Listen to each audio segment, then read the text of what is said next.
State ਨੇ police ਵਿਭਾਗ ਨੂੰ ਪੂਰੀ ਖੁੱਲ੍ਹ ਦੇ ਦਿੱਤੀ ਹੋਈ ਆ, ਜਿਹੜੀ ਖੁੱਲ੍ਹ ਕਿਸੇ ਵੇਲੇ ਖਾੜਕੂ ਲਹਿਰ ਨੂੰ ਦਬਾਉਣ ਦੇ ਮੌਕੇ ਮਿਲੀ ਹੋਈ ਸੀ।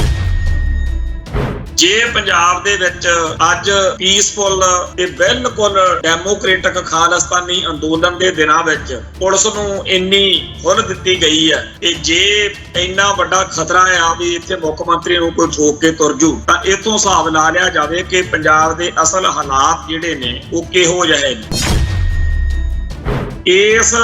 ਮਾਹੌਲ ਦਾ ਜਿਹੜਾ ਅਸਰ ਆ ਉਹ ਅੱਜ ਦੀ ਸਿੱਖ ਜਵਾਨੀ ਤੇ ਵੀ ਹੋਣਾ ਸੁਭਾਵਿਕ ਸੀ। ਬਹੁਤ ਸਾਰੇ ਜਿਹੜੇ ਲੋਕ ਨੇ ਉਹ ਵਿਦੇਸ਼ਾਂ ਨੂੰ ਚਲੇ ਗਏ, ਬਹੁਤ ਸਾਰੇ ਇੱਥੇ ਟੱਕਰਾਂ ਮਾਰਦੇ ਆ, ਪਰ ਪੰਜਾਬ ਦੇ ਲੋਕਾਂ ਨੂੰ ਕੰਮ ਦੇਣ ਦੀ ਥਾਂ, ਨੌਜਵਾਨਾਂ ਨੂੰ ਸਾਂਭਣ ਦੀ ਥਾਂ ਸਟੇਟ ਸਿਸਟਮ ਨੇ ਇੱਕ ਰਾਹ ਕੱਢਿਆ ਕਿ ਇਹਨਾਂ ਨੂੰ ਅਯਾਸ਼ ਤੇ ਨਸ਼ੇੜੀ ਬਣਾ ਦਿਓ।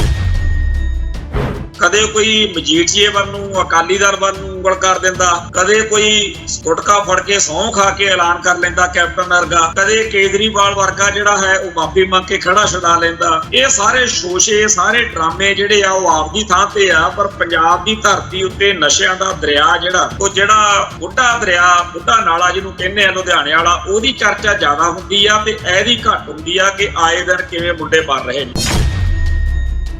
ਜੇ ਕਿਸੇ ਨੇ ਸਬਜ਼ੀ ਭਾਜੀ ਬਣਾਉਣੀ ਆ, ਉਹ ਥੋੜਾ ਜਿਹਾ ਉਹਦੇ ਲਈ ਤਰਦਦ ਕਰਨਾ ਪਊ, ਪਰ ਜੇ ਚਿੱਟਾ ਲੈਣਾ ਹੋਵੇ ਤਾਂ ਉਹ ਸਕਿੰਟਾਂ 'ਚ ਹਾਜ਼ਰ ਹੋ ਜਾਂਦਾ। ਨਿੱਕੇ ਨਿੱਕੇ ਪ੍ਰੋਜੈਕਟਾਂ ਦੇ ਰਾਹੀਂ, ਅੱਡ-ਅੱਡ ਢੰਗ ਤਰੀਕਿਆਂ ਦੇ ਰਾਹੀਂ ਹਜ਼ਾਰਾਂ ਹੀ ਢੰਗ ਤਰੀਕੇ ਤੋਰੇ ਗਏ ਨੇ, ਜਿਹਦੇ ਨਾਲ ਪੰਜਾਬ ਦੇ ਵਿੱਚ ਇੱਥੇ ਜਿਹੜਾ ਲੋਕ ਨੇ ਉਹ ਆਪਣੇ ਅਸਲ ਮੁੱਦਿਆਂ ਤੋਂ ਭਟਕ ਜਾਣ ਤੇ ਹੌਲੀ-ਹੌਲੀ ਇਹ ਨਸਲਕੁਸ਼ੀ ਆ ਜਿਹੜੀ ਉਹ ਚੱਲਦੀ ਰਹੇ। ਦਿੱਲੀ ਦਰਬਾਰ ਨੂੰ ਇਹ ਜਾਪਦਾ ਵੀ ਇਹ ਘੜੇ ਦੀ ਮੱਛੀ ਆ ਪੰਜਾਬ, ਤੇ ਇਹ ਕਿੱਥੇ ਚੱਲੇ ਆ, ਹੌਲੀ ਹੌਲੀ ਇਹਨਾਂ ਨੂੰ ਆਪਾਂ ਖਤਮ ਕਰ ਲਵਾਂਗੇ। YouTube ਚੈਨਲਾਂ ਵਾਲੇ ਇੰਟਰਵਿਊਸ ਕਰਦੇ ਆ ਜਾਂ ਕੁਝ ਪੱਤਰਕਾਰ ਆਵਾਜ਼ ਬੁਲੰਦ ਕਰਦੇ ਆ, ਉਹਨਾਂ ਨੂੰ ਧਮਕੀਆਂ ਆ ਰਹੀਆਂ ਨੇ, ਉਹਨਾਂ ਨੂੰ ਡਰਾਇਆ ਧਮਕਾਇਆ ਜਾ ਰਿਹਾ। ਜਿਹੜਾ ਕੋਈ ਨਸ਼ਿਆਂ ਦੇ ਖਿਲਾਫ ਬੋਲਦਾ ਉਹਨੂੰ ਗੁੰਡੇ ਅਨਸਰ ਘੇਰ ਕੇ ਕੁੱਟਦੇ ਮਾਰਦੇ ਆ, ਤੇ ਜੇਕਰ ਕੋਈ ਪੁਲਿਸ ਵਿਭਾਗ ਵੱਲ ਨੂੰ ਜਾਵੇ ਵੀ ਸ਼ੈਲਟਰ ਮਿਲ ਜੂ, ਉਥੋਂ ਕੋਈ ਓਟ ਆਸਰਾ ਨਹੀਂ। ਦੁੱਕੀ ਦੇ ਬੰਦੇ ਉੱਠ ਕੇ ਕਹਿੰਦੇ ਕਹਾਉਂਦੇ ਬੰਦਿਆਂ ਦੀਆਂ ਬੇਇੱਜ਼ਤੀਆਂ ਕਰਦੇ ਆ ਤੇ ਉਹਨਾਂ ਦੀ ਜਾਨ ਮਾਲ ਨੂੰ ਹੱਥ ਪਾਉਂਦੇ ਆ। ਮੁੱਖ ਮੰਤਰੀ ਤਾਂ ਬੁਲਟ ਪ੍ਰੂਫ ਸ਼ੀਸ਼ੇ ਦੇ ਮਗਰ ਖੜ ਕੇ ਟਾਈਮ ਲਗਾ ਲੂ, ਆਮ ਬੰਦੇ ਕਿਹੜੇ ਖੂਹ 'ਚ ਜਾਣਗੇ। ਪ੍ਰੋਗਰਾਮ ਖਬਰ ਦੀ ਖਬਰ ਦੇਖ ਰਿਹਾ ਹੈ ਸਾਰੇ ਦਰਸ਼ਕਾਂ ਨੂੰ ਮੈਂ ਸਰਬਜੀਤ ਸਿੰਘ ਘੁਮਾਣ ਫਤਿਹ ਅਰਜ਼ ਕਰਦਾ ਜੀ। ਵਾਹਿਗੁਰੂ ਜੀ ਕਾ ਖਾਲਸਾ, ਵਾਹਿਗੁਰੂ ਜੀ ਕੀ ਫਤਿਹ। 15 ਅਗਸਤ ਵਾਲੇ ਦਿਨ ਪੰਜਾਬ ਦੇ ਮੁੱਖ ਮੰਤਰੀ ਭਗਵੰਤ ਮਾਨ ਨੇ ਜਿਸ ਤਰੀਕੇ ਨਾਲ ਬੁਲਟ ਪ੍ਰੂਫ ਸ਼ੀਸ਼ੇ ਦੇ ਵਿੱਚ ਖੜ ਕੇ ਸੰਬੋਧਨ ਕੀਤਾ, ਉਹਦੇ ਬਾਰੇ ਚਰਚਾ ਛਿੜਨੀ ਸੁਭਾਵਿਕ ਸੀਗੀ ਤੇ ਅੱਜ ਸਾਰੇ ਪਾਸੇ ਇਸ ਗੱਲ ਦੇ ਉੱਤੇ ਗੱਲਬਾਤ ਹੋ ਰਹੀ ਆ ਕਿ ਵਾਕਿਆ ਹੀ ਕੀ ਪੰਜਾਬ ਦੇ ਹਾਲਾਤ ਇਹੋ ਜਿਹੇ ਹੈਗੇ ਆ ਕਿ ਮੁੱਖ ਮੰਤਰੀ ਨੂੰ ਇੰਨੀ ਜ਼ਿਆਦਾ ਸਖਤ ਸੁਰੱਖਿਆ ਦਾ ਇੰਤਜ਼ਾਮ ਕਰਕੇ ਫਿਰ ਸੰਗਤ ਨੂੰ, ਲੋਕਾਂ ਨੂੰ ਸੰਬੋਧਨ ਕਰਨਾ ਪਵੇ। ਇਸ ਗੱਲ ਦੇ ਉੱਤੇ ਕਈ ਪੱਖਾਂ ਤੋਂ ਧਿਆਨ ਦੇਣ ਦੀ ਲੋੜ ਆ ਕਿ ਪੰਜਾਬ ਦੇ ਵਿੱਚ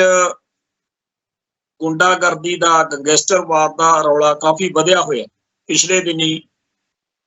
ਜਿਹੜਾ ਨਿਤਨ ਗਡਕਰੀ ਦਾ ਇੱਕ ਰੌਲਾ ਉੱਭਰਿਆ ਸੀ ਕਿ ਉਹਨੇ ਪੰਜਾਬ ਸਰਕਾਰ ਨੂੰ ਇੱਕ ਚਿੱਠੀ ਲਿਖੀ ਆ, ਜਿਹਦੇ ਵਿੱਚ ਉਹਨੇ ਦੱਸਿਆ ਕਿ ਜਿਹੜੀਆਂ ਸੜਕਾਂ ਬਣਾਉਣ ਦਾ ਪ੍ਰੋਜੈਕਟ ਆ, ਇਹਦੇ ਵਿੱਚ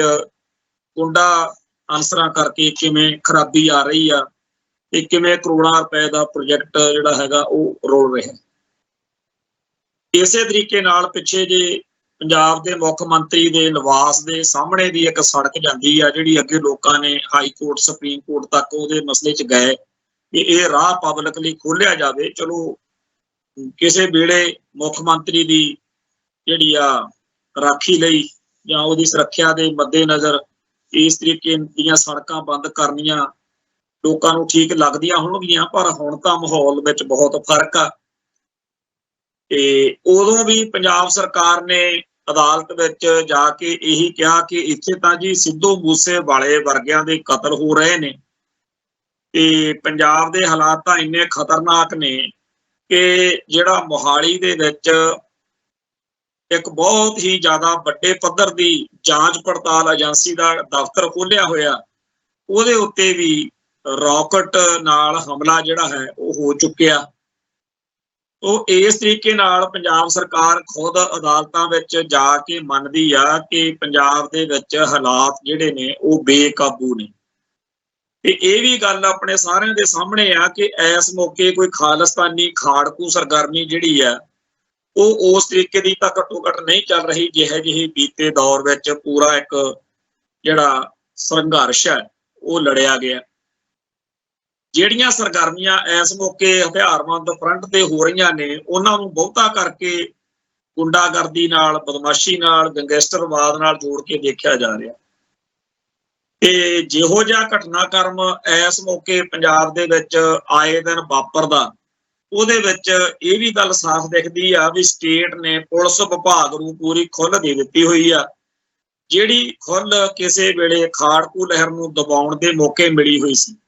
ਇਹਦਾ ਸਬੂਤ PAU ਲੁਧਿਆਣੇ ਦੇ ਵਿੱਚ ਜਿਹੜਾ ਤਿਰੰਗਾ ਝੰਡਾ ਚੜਾਉਣ ਦਾ ਪ੍ਰੋਗਰਾਮ ਸੀ, ਉੱਥੇ ਕਿਸੇ ਗਸਟਡ ਅਫਸਰ ਨੇ ਕਲਾਸ 1 SMO ਆ ਕੋਈ ਔਲਖ ਸ਼ਾਇਦ ਉਹਦਾ ਨਾਂ, ਉਹਨੂੰ VIP ਤੌਰ ਦੇ ਉੱਤੇ ਕਾਰਡ ਮਿਲਿਆ ਤੇ ਨਾਲ ਉਹਦੀ ਐਂਬੂਲੈਂਸ ਤੇ ਹੋਰ ਸਾਰਾ ਸਾਧਨ ਲੈ ਕੇ ਉਹ ਜਦੋਂ ਉਸ ਸਮਾਗਮ ਵਿੱਚ ਜਿਹੜਾ 15 ਅਗਸਤ ਦਾ ਇਹਨਾਂ ਨੇ ਰੱਖਿਆ ਹੋਇਆ ਸੀ ਉਹ ਸ਼ਾਮਲ ਹੋਣ ਵਾਸਤੇ ਗਿਆ।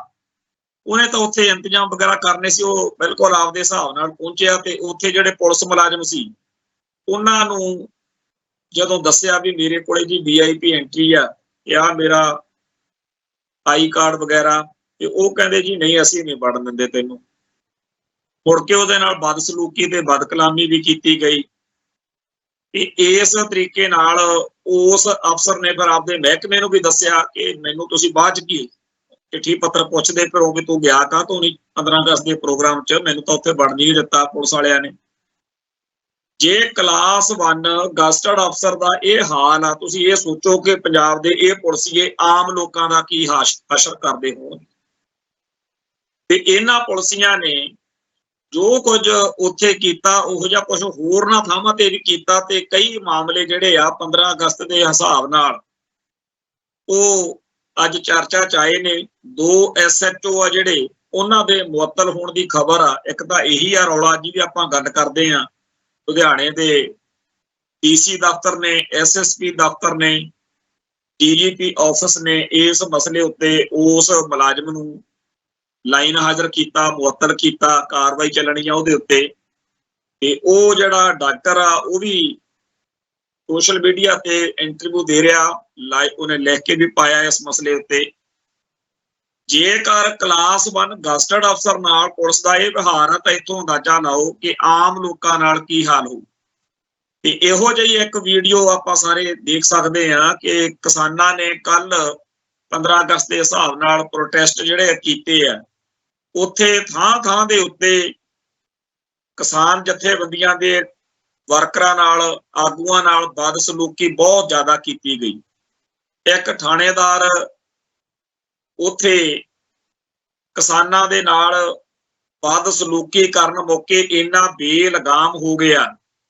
ਤੇ ਉਹ ਸ਼ਰੇਆਮ ਲਲਕਾਰੇ ਮਾਰ ਕੇ ਕਹਿ ਰਿਹਾ ਹੈਗਾ ਵਾ ਕਿ ਬਣਾ ਤੂੰ ਵੀਡੀਓ, ਤੈਨੂੰ ਮੈਂ ਦੇਖਦਾ ਹੁਣ। ਔਰ ਜਿੰਨਾ ਭੈੜਾ ਮਾੜਾ ਉਸ ਮੌਕੇ ਦੇਖਣ ਵਾਲਿਆਂ ਨੂੰ ਮਹਿਸੂਸ ਹੁੰਦਾ ਉਹ ਕੋਈ ਕਹਿਣ ਸੁਣਨ ਵਾਲੀ ਗੱਲ ਨਹੀਂ। ਸੋ ਇਹ ਜਿਹੜਾ ਸਿਨੈਰੀਓ ਆ ਇਹਦੇ ਹਿਸਾਬ ਨਾਲ ਆਪਾਂ ਇਹ ਮੰਨੀਏ ਕਿ ਜਿਵੇਂ 1985-84 ਤੋਂ ਬਾਅਦ ਵਿੱਚ 1992-93 ਤੱਕ ਪੁਲਿਸ ਬੇਲਗਾਮ ਕਰ ਦਿੱਤੀ ਗਈ ਸੀ, ਇਸ ਵਾਰ 15 ਅਗਸਤ ਦੇ ਸੰਬੰਧ ਵਿੱਚ ਸ਼ਾਇਦ ਪੁਲਿਸ ਨੂੰ ਇਹ ਆਰਡਰ ਦੇ ਦਿੱਤੇ ਗਏ ਸੀ ਵੀ ਚਾਹੇ ਜੋ ਮਰਜ਼ੀ ਹੋ ਜੇ, ਐਤਕੀ ਬੜਾ ਭਾਰੀ ਖਤਰਾ ਵਾ। ਤੇ ਉਸੇ ਖਤਰੇ ਕਰਕੇ ਥਾਂ ਦੇ ਉੱਤੇ ਪੁਲਿਸ ਵਾਲਿਆਂ ਨੇ ਵਧੀਕੀਆਂ ਵੀ ਕੀਤੀਆਂ ਤੇ ਇਸੇ ਦਹਿਸ਼ਤ ਕਰਕੇ ਮੁੱਖ ਮੰਤਰੀ ਆ ਜਿਹੜਾ ਉਹ ਬੁਲਟ ਪ੍ਰੂਫ ਸ਼ੀਸ਼ੇ ਵਿੱਚ ਖੜ ਕੇ ਲੋਕਾਂ ਨੂੰ ਸੰਬੋਧਨ ਕਰਦਾ। ਜੇ ਪੰਜਾਬ ਦੇ ਵਿੱਚ ਅੱਜ ਪੀਸਫੁਲ ਤੇ ਬਿਲਕੁਲ ਡੈਮੋਕ੍ਰੇਟਿਕ ਖਾਲਿਸਤਾਨੀ ਅੰਦੋਲਨ ਦੇ ਦਿਨਾਂ ਵਿੱਚ ਪੁਲਿਸ ਨੂੰ ਇੰਨੀ ਖੁੱਲ੍ਹ ਦਿੱਤੀ ਗਈ ਹੈ ਕਿ ਜੇ ਇੰਨਾ ਵੱਡਾ ਖਤਰਾ ਆ ਵੀ ਇੱਥੇ ਮੁੱਖ ਮੰਤਰੀ ਨੂੰ ਕੋਈ ਠੋਕ ਕੇ ਤੁਰ ਜੂ, ਤਾਂ ਇਥੋਂ ਹਿਸਾਬ ਲਾ ਲਿਆ ਜਾਵੇ ਕਿ ਪੰਜਾਬ ਦੇ ਅਸਲ ਹਾਲਾਤ ਜਿਹੜੇ ਨੇ ਉਹ ਕਿਹੋ ਜਿਹੇ ਨੇ। ਸੱਚਾਈ ਇਹ ਆ ਕਿ ਪੰਜਾਬ ਨੂੰ 1947 ਤੋਂ ਜਿਸ ਤਰੀਕੇ ਨਾਲ ਬਰਬਾਦ ਕੀਤਾ ਗਿਆ, ਇੱਥੇ ਲੋਕਾਂ ਕੋਲ ਰੋਜੀ ਰੋਟੀ ਖੋਹਣ ਦੇ ਤੇ ਲੋਕਾਂ ਦੇ ਕੋਲੋਂ ਉਹਨਾਂ ਦੀ ਕਮਾਈ ਦੇ ਸਾਰੇ ਸਾਧਨ ਖੋਹਣ ਦੇ ਜਿਹੜੇ ਕੰਮ ਕੀਤੇ ਗਏ, ਜਿਸ ਤਰੀਕੇ ਨਾਲ ਇੱਥੇ ਲੋਕਾਂ ਨੂੰ ਦਬਾਉਣ ਦੇ ਲਈ ਖਾੜਕੂ ਲਹਿਰ ਦੇ ਦਿਨਾਂ ਤੋਂ ਪਹਿਲਾਂ ਵੀ ਤੇ ਬਾਅਦ ਵਿੱਚ ਵੀ ਪੁਲਿਸ ਨੂੰ ਖੁੱਲੇ ਹੱਕ ਦਿੱਤੇ ਗਏ ਨੇ, ਉਹਦਾ ਨਤੀਜਾ, ਕਿਉਂਕਿ ਪੰਜਾਬ ਇੱਕ ਅਣਖ ਗੈਰਤ ਵਾਲਿਆਂ ਦਾ ਮਾਰ ਮਰਈਏ ਦਾ ਇਹ ਧਰਤੀ ਰਹੀ ਆ। ਇੱਥੇ ਪਿਛਲੀਆਂ ਸਦੀਆਂ ਦਾ ਇਤਿਹਾਸ ਆ ਵੀ ਇੱਥੇ ਕਦੇ ਜਿਹੜੀ ਆ ਸ਼ਾਂਤੀ ਸ਼ੂੰਤੀ ਜੀ ਨਹੀਂ ਰਹੀ, ਕਿਉਂਕਿ ਸ਼ਾਂਤੀ ਤਾਂ ਉਦੋਂ ਰਹਿ ਸਕਦੀ ਆ ਜਦੋਂ ਲੋਕ ਹਾਕਮਾਂ ਦੇ ਜ਼ੁਲਮਾਂ ਦੇ ਸਾਹਮਣੇ ਝੁਕਣਾ ਸਿੱਖੇ ਹੋਣ। ਸਾਡਾ ਤਾਂ ਇਤਿਹਾਸ ਹੀ ਇਹ ਦੱਸਦਾ ਕਿ ਜਦੋਂ ਵੀ ਕੋਈ ਜ਼ੁਲਮ ਕਰਨ ਲਈ ਜ਼ਾਲਮ ਚੜਿਆ, ਉਦੋਂ ਪੰਜਾਬ ਦੇ ਲੋਕਾਂ ਨੇ ਸਿਰਾਂ ਤੇ ਖੱਫਣ ਬੰਨ੍ਹ ਕੇ ਆਪਦੀ ਅਣਖ ਗੈਰਤ ਦੀ ਲੜਾਈ ਲੜੀ ਹੈ। ਇਸ ਮਾਹੌਲ ਦਾ ਜਿਹੜਾ ਅਸਰ ਆ ਉਹ ਅੱਜ ਦੀ ਸਿੱਖ ਜਵਾਨੀ ਤੇ ਵੀ ਹੋਣਾ ਸੁਭਾਵਿਕ ਸੀ। ਬਹੁਤ ਸਾਰੇ ਜਿਹੜੇ ਲੋਕ ਨੇ ਉਹ ਵਿਦੇਸ਼ਾਂ ਨੂੰ ਚਲੇ ਗਏ, ਬਹੁਤ ਸਾਰੇ ਇੱਥੇ ਟੱਕਰਾਂ ਮਾਰਦੇ ਆ, ਪਰ ਪੰਜਾਬ ਦੇ ਲੋਕਾਂ ਨੂੰ ਕੰਮ ਦੇਣ ਦੀ ਥਾਂ, ਨੌਜਵਾਨਾਂ ਨੂੰ ਸਾਂਭਣ ਦੀ ਥਾਂ ਸਟੇਟ ਸਿਸਟਮ ਨੇ ਇੱਕ ਰਾਹ ਕੱਢਿਆ ਕਿ ਇਹਨਾਂ ਨੂੰ ਅਯਾਸ਼ ਤੇ ਨਸ਼ੇੜੀ ਬਣਾ ਦਿਓ ਤੇ ਇੰਨਾ ਜ਼ਿਆਦਾ ਨਸ਼ਾ ਸੁੱਟ ਦਿਓ ਇੱਥੇ। ਕੱਲ ਪਰਸੋਂ ਰੌਲਾ ਪਿਆ, ਰਾਜੇ ਕੰਧੋਲੇ ਨੂੰ ਖਬਰ ਜਿਹੜੀ ਸਜ਼ਾ ਮਿਲੀ ਉਹਦੀ ਖਬਰ ਆਪਾਂ ਸਾਰਿਆਂ ਨੇ ਪੜ੍ਹੀ, ਪਰ ਕੀ ਰਾਜਾ ਕੰਧੋਲਾ ਜਾਂ ਇੱਥੇ ਕੱਲਾ? ਆਪਾਂ ਨੂੰ ਸਭ ਨੂੰ ਪਤਾ ਕਿ ਜਿਹੜੀ ਅੰਬਾਨੀ ਹੁਣਾਂ ਦੀ ਉਧਰ ਮਹਾਰਾਸ਼ਟਰ ਵਾਲੇ ਪਾਸੇ ਬੰਦਰਗਾਹ ਦੇ ਉੱਤੋਂ ਮਾੜਾ ਮੂੰਹ ਨਸ਼ਾ ਜਿਹੜਾ ਫੜਿਆ ਗਿਆ ਉਹ ਪੰਜਾਬ ਨੂੰ ਹੀ ਆਉਣਾ ਸੀ। ਤੇ ਇੱਕ ਗੱਲ ਜਿਹੜੀ ਸਾਡੇ ਭਾਈਚਾਰੇ ਨੇ ਮੰਨ ਹੀ ਲਈ ਵੀ ਇਹ ਜੀ ਨਸ਼ੇ ਦਾ ਕੋਈ ਹੱਲ ਨਹੀਂ। ਕਦੇ ਕੋਈ ਮਜੀਠੀਏ ਵੱਲ ਨੂੰ, ਅਕਾਲੀ ਦਲ ਵੱਲ ਨੂੰ ਉਂਗਲ ਕਰ ਦਿੰਦਾ, ਕਦੇ ਕੋਈ ਗੁਟਕਾ ਫੜ ਕੇ ਸਹੁੰ ਖਾ ਕੇ ਐਲਾਨ ਕਰ ਲੈਂਦਾ ਕੈਪਟਨ ਵਰਗਾ, ਕਦੇ ਕੇਜਰੀਵਾਲ ਵਰਗਾ ਜਿਹੜਾ ਹੈ ਉਹ ਮਾਫੀ ਮੰਗ ਕੇ ਖੜਾ ਛੁਡਾ ਲੈਂਦਾ। ਇਹ ਸਾਰੇ ਸ਼ੋਸ਼ੇ, ਸਾਰੇ ਡਰਾਮੇ ਜਿਹੜੇ ਆ ਉਹ ਆਪਦੀ ਥਾਂ ਤੇ ਆ, ਪਰ ਪੰਜਾਬ ਦੀ ਧਰਤੀ ਉੱਤੇ ਨਸ਼ਿਆਂ ਦਾ ਦਰਿਆ ਜਿਹੜਾ ਬੁੱਢਾ ਦਰਿਆ, ਬੁੱਢਾ ਨਾਲਾ ਜਿਹਨੂੰ ਕਹਿੰਦੇ ਆ ਲੁਧਿਆਣੇ ਵਾਲਾ, ਉਹਦੀ ਚਰਚਾ ਜ਼ਿਆਦਾ ਹੁੰਦੀ ਆ ਤੇ ਇਹਦੀ ਘੱਟ ਹੁੰਦੀ ਆ ਕਿ ਆਏ ਦਿਨ ਕਿਵੇਂ ਮੁੰਡੇ ਮਰ ਰਹੇ ਨੇ। ਨਸ਼ਿਆਂ ਦੇ ਮਾਮਲੇ ਵਿੱਚ ਤਾਂ ਇੰਨੀ ਖੁੱਲ੍ਹ ਆ ਕਿ ਪੰਜਾਬ ਦੇ ਪਿੰਡਾਂ ਦੇ ਵਿੱਚ ਡਾਕਟਰ ਤੋਂ ਜੇ ਦਵਾਈ ਲੈਣੀ ਹੋਵੇ ਉਹ ਸ਼ਾਇਦ ਔਖਾ ਕੰਮ ਆ। ਜੇ ਕਿਸੇ ਨੇ ਸਬਜ਼ੀ ਭਾਜੀ ਬਣਾਉਣੀ ਆ ਉਹ ਥੋੜਾ ਜਿਹਾ ਉਹਦੇ ਲਈ ਤਰਦਦ ਕਰਨਾ ਪਊ, ਪਰ ਜੇ ਚਿੱਟਾ ਲੈਣਾ ਹੋਵੇ ਤਾਂ ਉਹ ਸਕਿੰਟਾਂ 'ਚ ਹਾਜ਼ਰ ਹੋ ਜਾਂਦਾ। ਇਹ ਗੱਲ ਆਪਦੀ ਥਾਂ ਤੇ ਆ ਕਿ ਪੰਜਾਬ ਦੀ ਬਹੁਤ ਵੱਡੀ ਜਿਹੜੀ ਜਵਾਨੀ ਆ ਉਹ ਇਸ ਕੋਹੜ ਦੇ ਖਿਲਾਫ ਲੜ ਵੀ ਰਹੀ ਆ ਤੇ ਇਹਦੇ ਉਲਟ ਵੀ ਇਸੇ ਪੰਜਾਬ ਦੀ ਧਰਤੀ ਤੇ ਨੌਜਵਾਨ ਲੱਗੇ ਹੋਏ ਨੇ।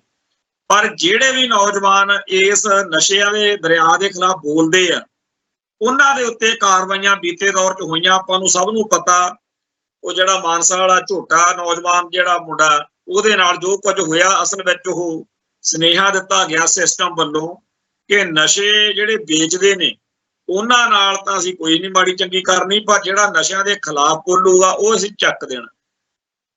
ਜਦੋਂ ਭਾਈ ਅਮਰਤਪਾਲ ਸਿੰਘ ਦਾ ਵਰਤਾਰਾ ਉੱਭਰਿਆ ਸੀ ਉਦੋਂ ਵੀ ਹੋਰ ਬਹੁਤ ਸਾਰੀਆਂ ਗੱਲਾਂ ਸੀ, ਪਰ ਨਸ਼ਿਆਂ ਦਾ ਮਾਮਲਾ ਬਹੁਤ ਕੇਂਦਰ ਵਿੱਚ ਰਿਹਾ ਸੀ। ਤੇ ਜਦੋਂ ਪਿੱਛੇ ਜੇ ਉਹਦੇ ਸਕੇ ਭਰਾ ਨੂੰ ਨਸ਼ਿਆਂ ਦੇ ਮਾਮਲੇ ਵਿੱਚ ਉਲਝਾ ਕੇ ਬਦਨਾਮ ਕਰਨ ਦੇ ਸਾਰੇ ਯਤਨ ਸਾਹਮਣੇ ਆਏ ਨੇ, ਤਾਂ ਇੱਥੋਂ ਆਪਾਂ ਹਿਸਾਬ ਲਾ ਲਓ ਕਿ ਪੰਜਾਬ ਦੀ ਜਵਾਨੀ ਨੂੰ ਨਸ਼ੇੜੀ ਤੇ ਅਯਾਸ਼ ਬਣਾਉਣ ਦੇ ਲਈ ਸਟੇਟ ਕਿੱਡਾ ਵੱਡਾ ਪ੍ਰੋਜੈਕਟ ਚਲਾ ਰਹੀ ਹੈ। ਇਹਦੇ ਨਾਲ ਪੰਜਾਬ ਦੇ ਵਿੱਚ ਨਪੁੰਸਕ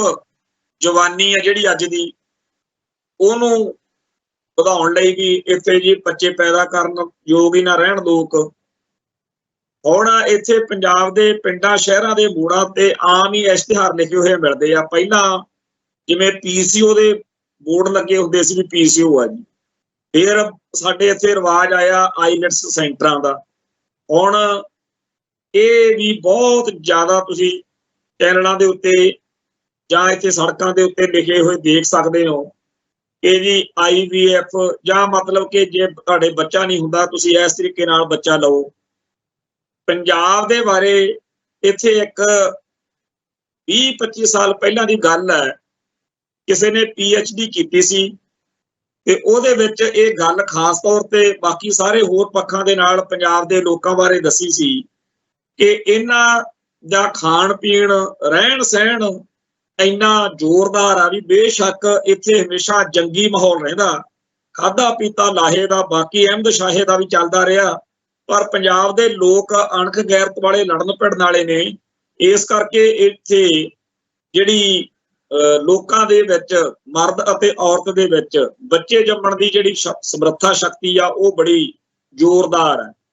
ਇਹੋ ਜਿਹੀਆਂ ਗੱਲਾਂ ਕਈ ਫਿਲਮਾਂ ਵਾਲੇ ਵੀ ਆਪਦੀਆਂ ਫਿਲਮਾਂ ਦੇ ਵਿੱਚ ਦਿਖਾਉਂਦੇ ਨੇ ਕਿ ਜਿਹੜੀ ਇਹ ਬੈਲਟ ਆ ਹਿਮਾਲਿਆ ਪਹਾੜ ਦੇ ਪੈਰਾਂ ਵਾਲੀ ਪੰਜਾਬ ਵਾਲੀ, ਇੱਥੇ ਜਿਹੜੇ ਮਰਦ ਅਤੇ ਔਰਤ ਆ ਉਹਨਾਂ ਕੋਲੇ ਇਹ ਸਮਰੱਥਾ ਵਾਧੂ ਹੈ। ਪਰ ਅੱਜ ਜਦੋਂ ਅਸੀਂ ਪੰਜਾਬ ਦੀਆਂ ਸ਼ਹਿਰਾਂ ਦੇ ਵਿੱਚ ਪਿੰਡਾਂ ਦੇ ਵਿੱਚ ਮੋੜਾਂ ਤੇ ਇਹ ਬੋਰਡ ਲੱਗੇ ਦੇਖਦੇ ਹਾਂ ਤਾਂ ਇਹਦੇ ਅਰਥ ਸਮਝਣ ਲਈ ਸਾਨੂੰ ਕਿਸੇ ਵਿਗਿਆਨੀ ਦੀ ਲੋੜ ਨਹੀਂ, ਸਾਨੂੰ ਸਮਝ ਆ ਜਾਣੀ ਚਾਹੀਦੀ ਆ ਕਿ ਅਸਲ ਵਿੱਚ ਪੰਜਾਬ ਦੀ ਜਵਾਨੀ ਨੂੰ ਨਪੁੰਸਕ ਬਣਾਇਆ ਜਾ ਰਿਹਾ ਔਰ ਇਹ ਪ੍ਰੋਜੈਕਟ ਚੱਲ ਰਿਹਾ। ਔਰ ਜਿਹੜੇ ਬੀਬੀ ਹਰਸ਼ਿੰਦਰ ਕੌਰ, ਡਾਕਟਰ ਹਰਸ਼ਿੰਦਰ ਕੌਰ ਜਾਂ ਹੋਰ ਬਹੁਤ ਸਾਰੇ ਲੋਕ ਇਸ ਮਸਲੇ ਤੇ ਬੋਲਦੇ ਆ, ਉਹਨਾਂ ਦੇ ਤੱਥ ਤੇ ਜਿਹੜੇ ਅੰਕੜੇ ਹੁੰਦੇ ਆ ਉਹ ਬਹੁਤ ਜ਼ਿਆਦਾ ਹੌਲਨਾਕ ਨੇ। ਸੋ ਪੰਜਾਬ ਦੇ ਅਸਲ ਹਾਲਾਤ ਜਿਹੜੇ ਨੇ ਉਹ ਹਰ ਪੱਖ ਤੋਂ ਹੀ ਡਰਾਉਣੇ। ਤੇ ਜਦੋਂ ਜਿਹੜਾ ਬੰਦਾ ਨਸ਼ੇੜੀ ਹੁੰਦਾ, ਆਮ ਤੌਰ ਤੇ ਪਿੰਡਾਂ ਦੇ ਵਿੱਚ ਪਹਿਲੇ ਸਮਿਆਂ ਦੇ ਵਿੱਚ ਜਿਹੜਾ ਅਮਲੀ ਹੁੰਦਾ ਸੀ, ਜਦੋਂ ਕੋਈ ਪਿੰਡ ਦੇ ਵਿੱਚ ਕਿਸੇ ਦੇ ਗਾਂ ਮੱਝ ਬੱਕਰੀ ਵਗੈਰਾ ਚੋਰੀ ਹੋ ਜਾਣੀ ਜਾਂ ਕਿਸੇ ਦਾ ਬੇਆਵਾਜ਼ ਪੈ ਘਰ ਦਾ ਜਿੰਦਾ ਖੋਲ ਕੇ ਅੰਦਰੋਂ ਕੋਈ ਕਣਕ ਕੁਣਕ ਚੱਕੀ ਜਾਣੀ, ਤਾਂ ਲੋਕਾਂ ਨੇ ਪਿੰਡ ਦੇ ਅਮਲੀ ਨੂੰ ਹੀ ਫੜਨਾ ਵੀ ਇਹੀ ਇਹੋ ਜਿਹਾ ਕੁੱਤਾ ਕੰਮ ਕਰ ਸਕਦਾ। ਅੱਜ ਦੇ ਦੌਰ ਵਿੱਚ ਵੀ ਜਿਹੜੇ ਨੌਜਵਾਨ ਨਸ਼ਿਆਂ ਦੇ ਰਾਹ ਪੈਂਦੇ ਆ ਉਹ ਫਿਰ ਨਸ਼ੇ ਦੇ ਹਿਸਾਬ ਦੇ ਵਿੱਚ, ਨਸ਼ੇ ਦੀ ਭਾਲ ਦੇ ਵਿੱਚ ਕ੍ਰਾਈਮ ਵੱਲ ਨੂੰ ਵੱਧਦੇ ਆ ਤੇ ਕੰਮਕਾਰ ਹੋਰ ਕੋਈ ਇੱਥੇ ਕਰਨ ਕਰਾਉਣ ਤੋਂ ਜਦੋਂ ਨਹੀਂ ਕੋਈ ਰਾਹ ਮਿਲਦਾ ਤਾਂ ਉਹ ਗੁੰਡੇ ਅਨਸਰ ਬਣਦੇ ਆ। ਇਸ ਤਰੀਕੇ ਨਾਲ ਫਿਰ ਪੁਲਿਸ ਵਿਭਾਗ ਉਹਨਾਂ ਦੀ ਪੂਰੀ ਵਰਤੋਂ ਕਰਦਾ ਵੀ ਤੁਸੀਂ ਨਸ਼ੇ ਦਾ ਕੰਮ ਕਰੋ, ਤੁਸੀਂ ਗੁੰਡਾਗਰਦੀ ਦਾ ਕੰਮ ਕਰੋ, ਪਰ ਪੰਜਾਬ ਜਿਹੜਾ ਹੈ ਉਸ ਪਾਸੇ ਨੂੰ ਨਾ ਤੁਰੇ। ਉਹਨਾਂ ਨੂੰ ਪਤਾ ਵੀ ਇਹੀ ਉਹ ਜਵਾਨੀ ਆ ਜਿਹਨੇ ਪੰਜਾਬ ਦੀ ਹੱਕਾਂ ਦੀ ਲੜਾਈ ਲੜਨੀ ਆ। ਸੋ ਜਿੰਨੇ ਕੁ ਨਸ਼ਿਆਂ ਦੇ ਰਾਹੀਂ ਜਿੰਨੇ ਕੁ ਗੁੰਡੇ ਬਦਮਾਸ਼ ਬਣਾ ਕੇ ਮਾਰੇ ਜਾ ਸਕਦੇ ਆ ਉਹਨਾਂ ਨੂੰ ਮਾਰੋ, ਕਿਉਂਕਿ ਜਿਹੜੇ ਬਾਹਰ ਚਲੇ ਗਏ ਉਹ ਤਾਂ ਪੰਜਾਬ ਨੂੰ ਉਹ ਕਹਿੰਦੇ ਆ ਮੁੜਦੇ ਨਹੀਂ। ਹੁਣ ਜਿਹੜੇ ਇੱਥੇ ਰਹਿ ਗਏ ਆ ਉਹਨਾਂ ਦਾ ਵੀ ਕੋਈ ਹੱਲ ਕਰੋ। ਸੋ ਸਿਸਟਮ ਨੇ ਇੱਕ ਤਾਂ ਬੱਚਿਆਂ ਨੂੰ ਲੋਕਾਂ ਨੂੰ ਨਪੁੰਸਕ ਬਣਾਉਣ ਦੇ ਲਈ, ਦੂਜਾ ਪੰਜਾਬ ਦੇ ਲੋਕਾਂ ਨੂੰ ਨਸ਼ੇੜੀ ਤੇ ਬਦਮਾਸ਼ ਬਣਾ ਕੇ ਮਾਰਨ ਦੇ ਲਈ ਵੀ ਜੇ ਬਾਹਲਾ ਨਹੀਂ ਤਾਂ 5-7 ਹਜ਼ਾਰ ਤਾਂ ਇਸ ਤਰੀਕੇ ਨਾਲ ਕਾਬੂ ਆਊਗਾ ਹੀ।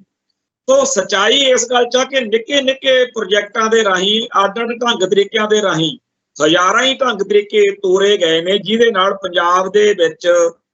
ਇੱਥੇ ਜਿਹੜਾ ਲੋਕ ਨੇ ਉਹ ਆਪਣੇ ਅਸਲ ਮੁੱਦਿਆਂ ਤੋਂ ਭਟਕ ਜਾਣ ਤੇ ਹੌਲੀ ਹੌਲੀ ਇਹ ਨਸਲਕੁਸ਼ੀ ਆ ਜਿਹੜੀ ਉਹ ਚੱਲਦੀ ਰਹੇ।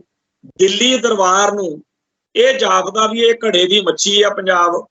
ਤੇ ਇਹ ਕਿੱਥੇ ਚੱਲੇ ਆ, ਹੌਲੀ ਹੌਲੀ ਇਹਨਾਂ ਨੂੰ ਆਪਾਂ ਖਤਮ ਕਰ ਲਵਾਂਗੇ। ਜਦੋਂ ਕਿਸੇ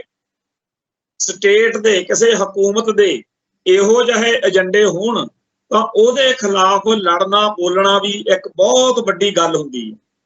ਸਾਡੇ ਇੱਥੇ ਬੇਅਦਬੀਆਂ ਹੋਈਆਂ, ਬੇਅਦਬੀਆਂ ਦੇ ਮਸਲੇ ਉੱਤੇ ਜਿਸ ਜਿਸ ਸ਼ਖਸ ਨੇ ਆਵਾਜ਼ ਬੁਲੰਦ ਕੀਤੀ ਉਹਦਾ ਜੋ ਹਸ਼ਰ ਹੋਇਆ,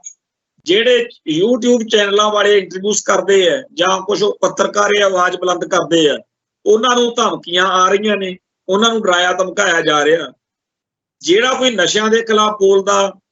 ਉਹਨੂੰ ਗੁੰਡੇ ਅਨਸਰ ਘੇਰ ਕੇ ਕੁੱਟਦੇ ਮਾਰਦੇ ਆ। ਤੇ ਜੇਕਰ ਕੋਈ ਪੁਲਿਸ ਵਿਭਾਗ ਵੱਲ ਨੂੰ ਜਾਵੇ ਵੀ ਸ਼ੈਲਟਰ ਮਿਲ ਜੂ, ਉੱਥੋਂ ਕੋਈ ਓਟ ਆਸਰਾ ਨਹੀਂ। ਦੁੱਕੀ ਦੁੱਕੀ ਦੇ ਬੰਦੇ ਉੱਠ ਕੇ ਕਹਿੰਦੇ ਕਹਾਉਂਦੇ ਬੰਦਿਆਂ ਦੀਆਂ ਬੇਇੱਜ਼ਤੀਆਂ ਕਰਦੇ ਆ ਤੇ ਉਹਨਾਂ ਦੀ ਜਾਨ ਮਾਲ ਨੂੰ ਹੱਥ ਪਾਉਂਦੇ ਆ। ਪੰਜਾਬ ਦੇ ਵਿੱਚ ਜਿਹੜਾ ਵਪਾਰੀ ਵਰਗ ਵਾ ਉਹ ਅੱਡ ਚੀਕਾਂ ਮਾਰਦਾ, ਉਹ ਕਹਿੰਦੇ ਥਾਣੇ ਜਾਣ ਨਾਲੋਂ ਇਹਨਾਂ ਗੁੰਡੇ ਬਦਮਾਸ਼ਾਂ ਨੂੰ 4 ਪੈਸੇ ਦੇ ਕੇ ਡੰਗ ਟਪਾ ਲਓ। ਮੁੱਖ ਮੰਤਰੀ ਤਾਂ ਬੁਲਟ ਪ੍ਰੂਫ ਸ਼ੀਸ਼ੇ ਦੇ ਮਗਰ ਖੜ ਕੇ ਟਾਈਮ ਲਗਾ ਲੂ, ਆਮ ਬੰਦੇ ਕਿਹੜੇ ਖੂਹ 'ਚ ਜਾਣਗੇ ਜੀ। ਸੋ ਪੰਜਾਬ ਨੂੰ ਜਦੋਂ ਆਪਾਂ ਦੇਖਦੇ ਆ ਵੀ ਇੱਥੇ ਜੀ ਇੱਕ ਹੱਕ ਸੱਚ ਦੀ ਲਹਿਰ ਚੱਲਦੀ ਹੈ, ਉਹਦੇ ਨਾਲ ਨਾਲ ਇਹ ਚੀਜ਼ ਚੱਲਦੀ ਆ। ਮੈਨੂੰ ਯਾਦ ਆ ਕਿ 1992-93 ਤੋਂ ਬਾਅਦ ਜਦੋਂ ਖਾੜਕੂ ਲਹਿਰ ਦਾ ਜਲਾਓ ਘਟ ਰਿਹਾ ਸੀ, ਉਦੋਂ ਪਿੰਡਾਂ ਦੇ ਵਿੱਚ ਭੁੱਕੀ ਵੇਚਣ ਵਾਲੇ ਆਉਣ ਲੱਗ ਪਏ। ਹੈਰਾਨੀ ਇਸ ਗੱਲ ਦੀ ਹੁੰਦੀ ਸੀ ਕਿ ਖਾੜਕੂ ਲਹਿਰ ਦੇ ਨਾਲ ਸਿੱਧੀ ਟੱਕਰ ਲੈਣ ਵਾਲੇ ਇਹ ਪੁਲਸੀਏ ਇਹਨਾਂ ਭੁੱਕੀ ਸਮਗਲਰਾਂ ਨੂੰ ਕਿਉਂ ਨਹੀਂ ਹੱਥ ਪਾ ਸਕਦੇ। ਅਸਲ ਵਿੱਚ ਤਾਂ ਉਹ ਸਰਕਾਰ ਦਾ ਪ੍ਰੋਜੈਕਟ ਸੀਗਾ ਤੇ ਹੌਲੀ ਹੌਲੀ ਸਹਿਜੇ ਸਹਿਜੇ ਉਹ ਚੀਜ਼ ਅੱਗੇ ਵੱਧਦੀ ਅਜੇ ਚਿੱਟੇ ਤੱਕ ਆ ਗਈ। ਜਦੋਂ ਉਹਨਾਂ ਦਿਨਾਂ ਦੇ ਵਿੱਚ ਕੁਲਦੀਪ ਮਾਣਕ ਨੂੰ, ਸ਼੍ਰੀ ਦੇਵੀ ਨੂੰ ਤੇ ਹੋਰ ਗਾਇਕਾਂ ਨੂੰ ਸਨਮਾਨ ਸਮਾਰੋਹ ਰੱਖ ਕੇ ਉਹਨਾਂ ਦੀਆਂ ਨਾਈਟਸ ਕਰਾਈਆਂ ਗਈਆਂ, ਸੱਭਿਆਚਾਰਕ ਮੇਲੇ ਕਰਾਏ ਗਏ, ਉਦੋਂ ਸਾਡੇ ਬੰਦਿਆਂ ਨੂੰ ਸ਼ਾਇਦ ਇੰਨੀ ਸਪਸ਼ਟਤਾ ਨਹੀਂ ਸੀ ਕਿ ਇਹੀ ਅੱਗੇ ਜਾ ਕੇ ਸਾਡੇ ਧਰਮ ਦਾ, ਸਾਡੇ ਕੌਮ ਦਾ ਬੇੜਾ ਗਰਕ ਕਰਨ ਵਾਲਾ ਮਾਹੌਲ ਸਿਰਜਣ ਦੇ ਲਈ ਚੀਜ਼ ਦਾ ਸਾਰੇ ਦਾ ਇਹਦਾ ਮਾਹੌਲ ਬਣੂਗਾ।